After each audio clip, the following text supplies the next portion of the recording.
Nai-stress o pagod ka na ba?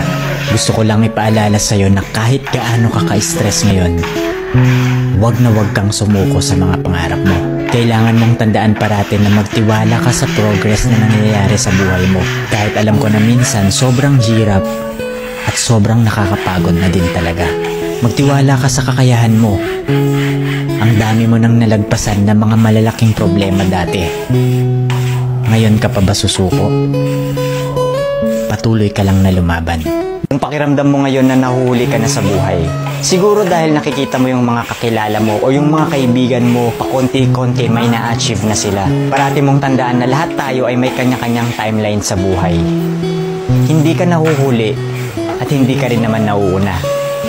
Kung nasaan ka man ngayon sa buhay mo, yan ang lesson at experience na kailangan mong pagdaanan ngayon. Lahat tayo ay may sariling kwento sa buhay na makaka-inspire ng ibang tao.